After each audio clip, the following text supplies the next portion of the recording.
See, being in the wheelchair, you get all the perks. Thank you very much.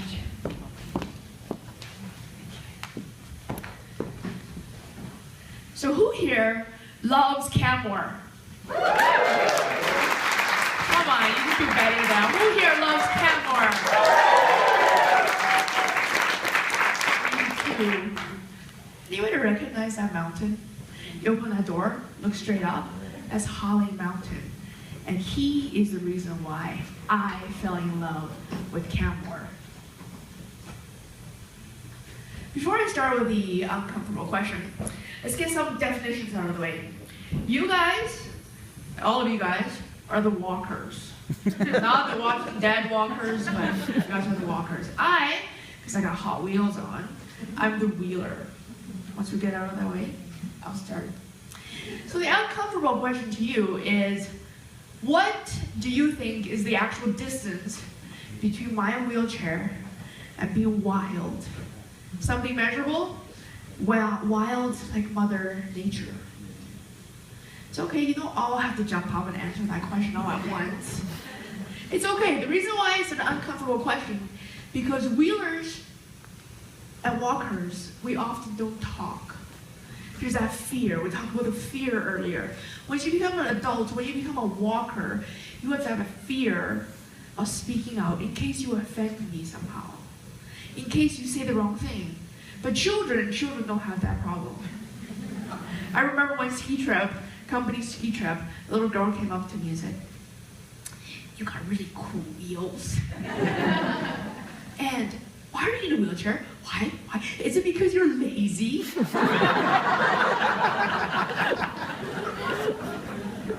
See, most people will get offended.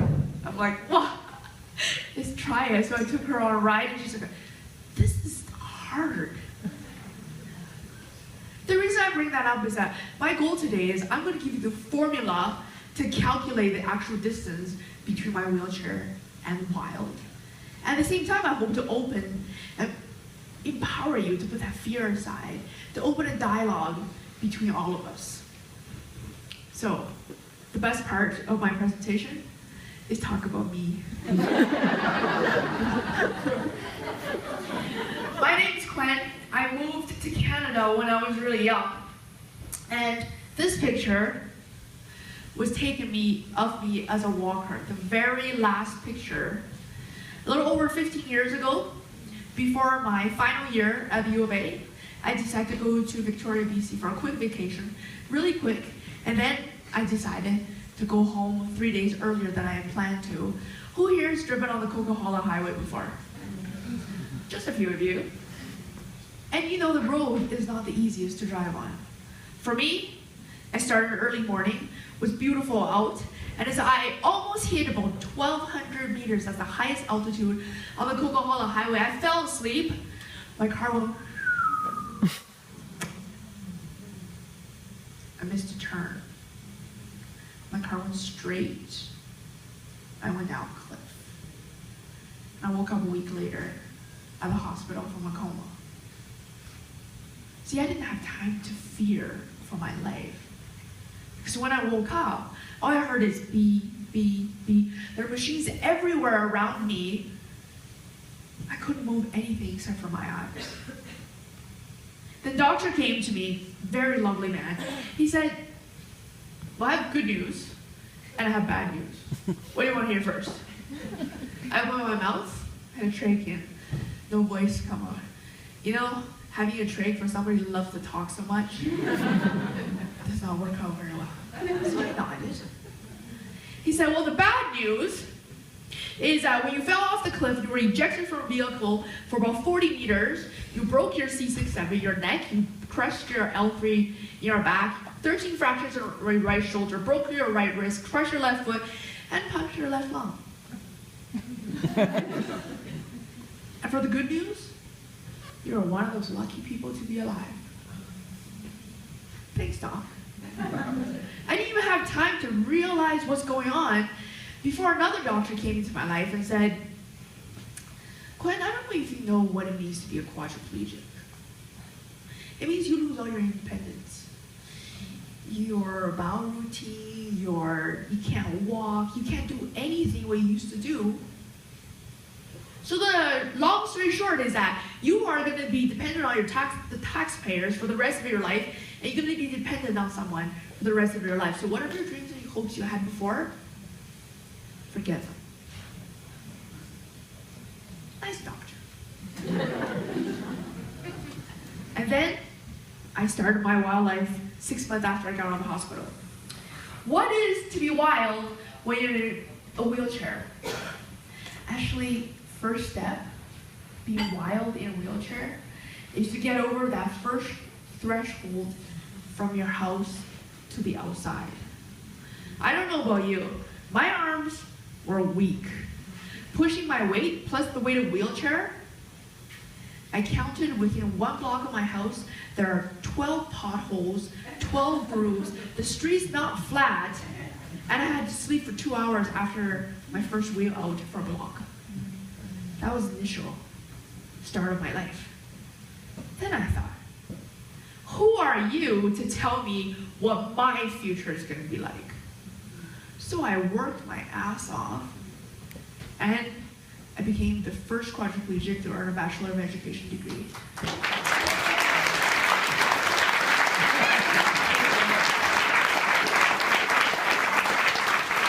See, that moment, I felt the wild Kuen within. It's so exciting. It's like an addiction, just the start of it. Then what do you do after that? You go one step further. Even further than that. I started playing murder ball. I started canoeing down North Saskatchewan River.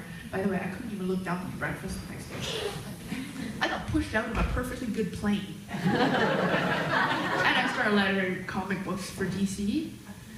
Plus, I came to Canmore and I started downhill skiing. You know how exciting it is when you go down at 60 kilometers an hour, you pass all the walkers behind you.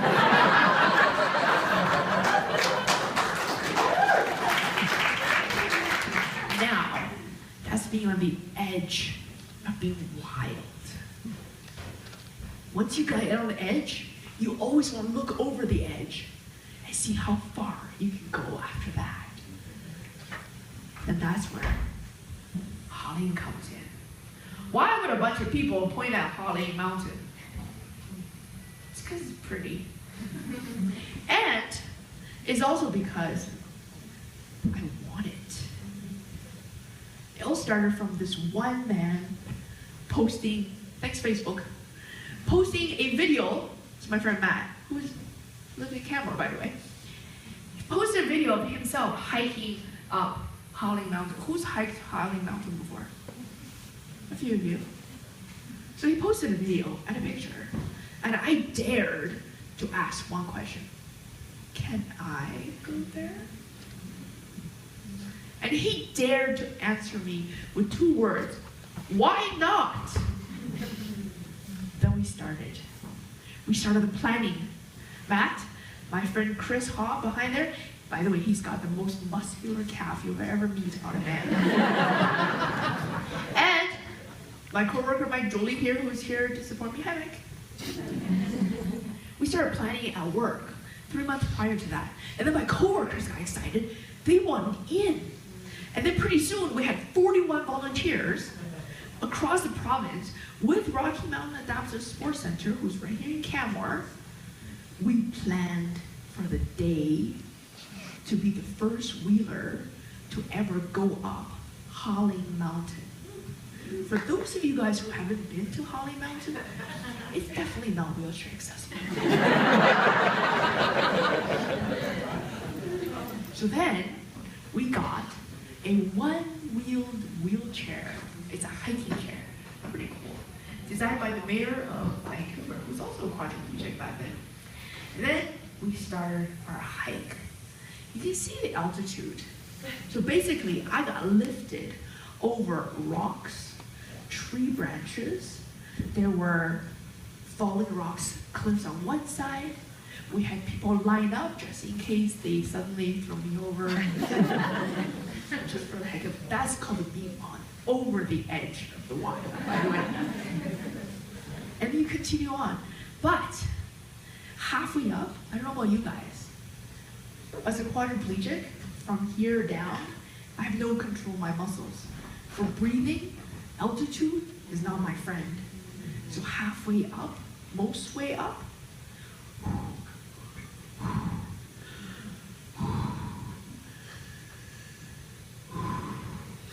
it gets really hard to breathe. We're all the way almost there. Do we stop? Hell no. Then we continue. We decide. Cliff on one side, cliff on the other, and we continue to go up. I got dragged, pushed, and pulled up the mountain. And what do you do when you're almost up there? Chinese selfie.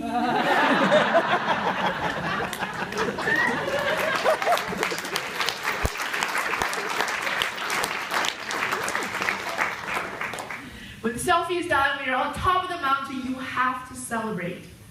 Every time I look at this picture, I remember the moment when we got on the top, when you can see all the tired people, your supporters, how exciting it is, how no wheeler has ever gone up to the top of Holly, never before.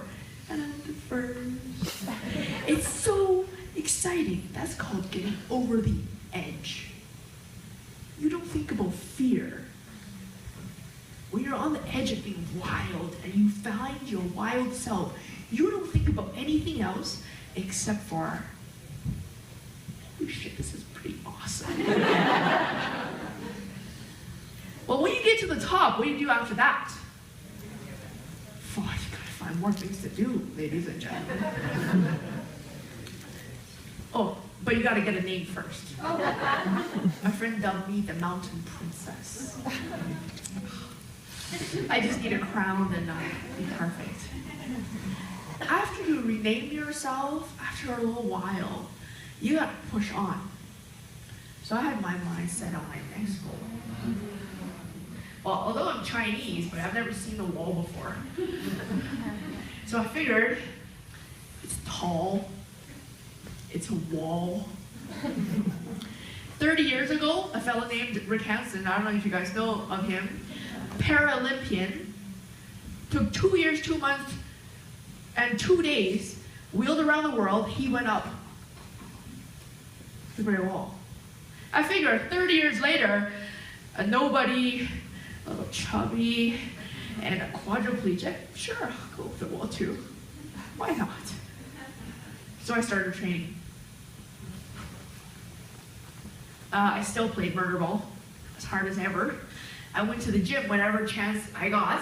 I tried every machine that I can get my hands on, and I wheeled under every condition, every weather, every hill that I can find, and I pushed on. My goal was to use my own power, because you know, mighty Kuen, I gotta use my own power to get up to the Great Wall. I thought myself prepared. 23 degrees, hill climbing, my own power. I was pretty sure I was ready. So I went to China last September. And when I went to China, the wall is definitely not as I expected. Well, let's start with this. Who here has gone to the wall before, by the way? Oh, even a few. Well, I went to a place called Bailaling in Beijing. Basically, from where you park, you have to go uphill about 1 kilometer or 2 to a food and rest place. Then you gotta go up another 1 kilometer or 2 to the base of the mountain. From there, for a wheelchair, they made it accessible, by the way, after the Beijing Olympics, which is awesome. So I gotta go up some more ramps, about 500 meters, then I get to the entrance. Wow, I can finally wheel the wall. No, you have to actually wheel up the wall with uneven rocks, about a 30-degree angle, get to the first gun tower, you gotta go over 1 step, and then 2 steps down, and then you face with 8 steps, and then I'm on the wall. When I'm finally on the wall, great, not too bad, right? Well, the rocks were so worn, but the cement holding the rocks stayed the same. I don't know about you pushed a cart before and if you hit any bumps. My little wheels going over the cement at a 20-degree incline about, slightly slanted, smog, heat, people just step in front of you and walk around. I was ready.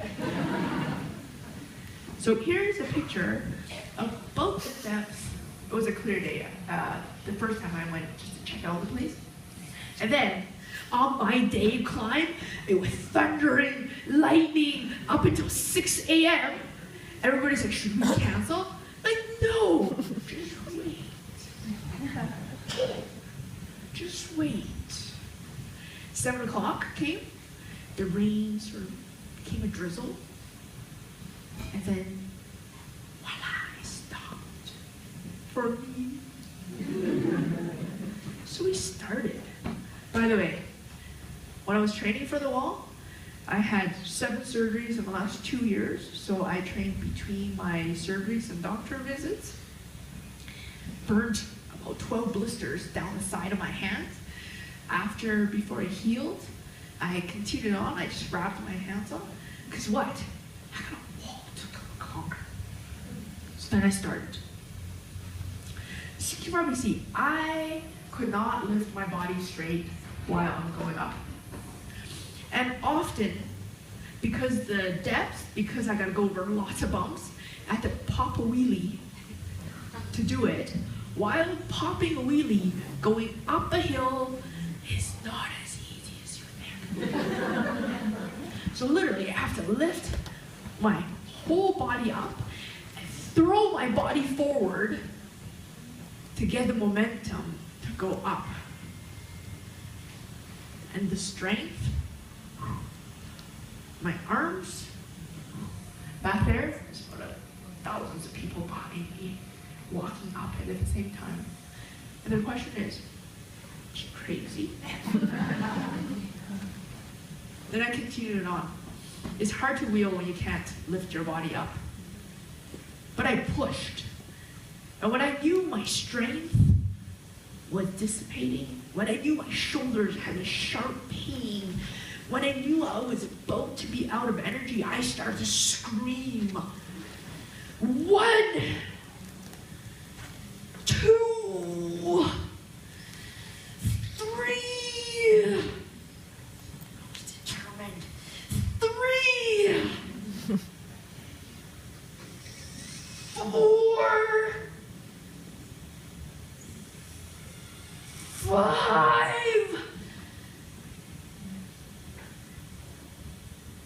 Let's stop for a second. Because I literally ran out of breath.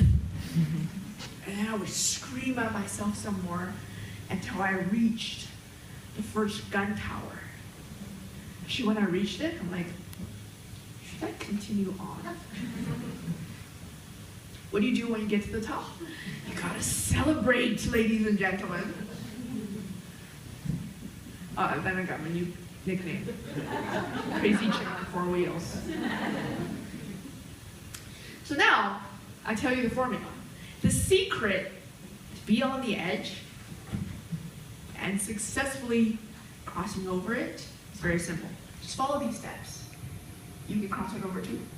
So ready? Take your notebooks out. Your phone. Ready? First, you have to have a goal. Everything you do, you have to have a goal.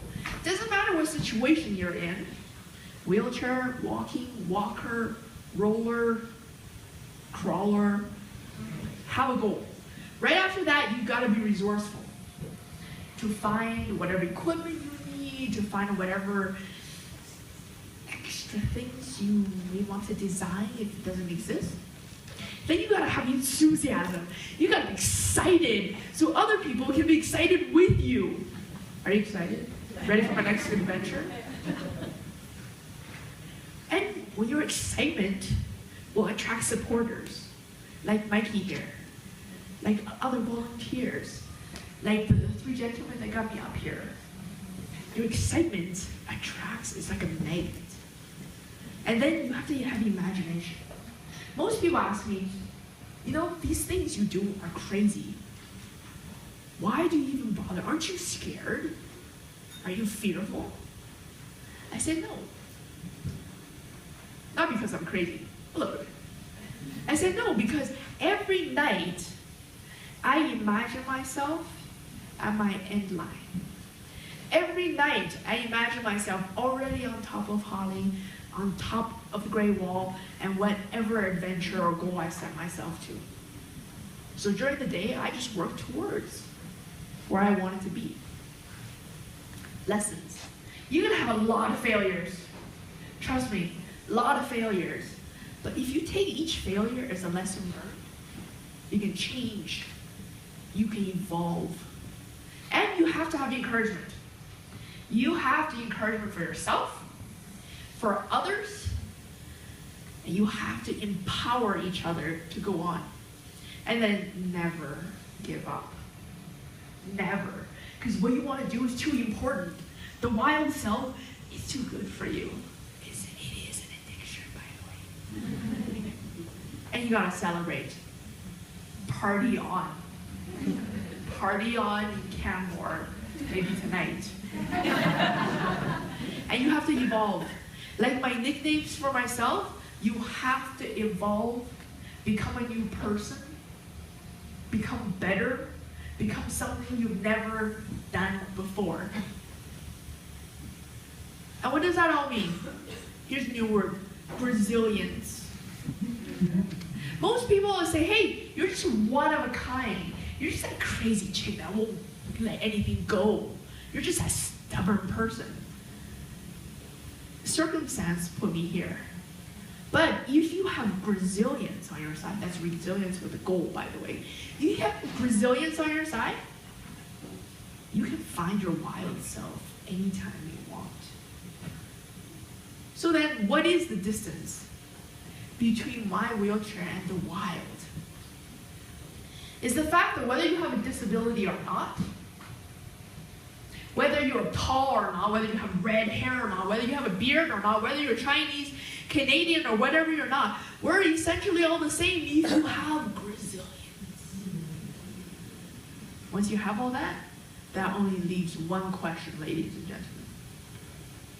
What is the distance between you and your wild? Thank you very much.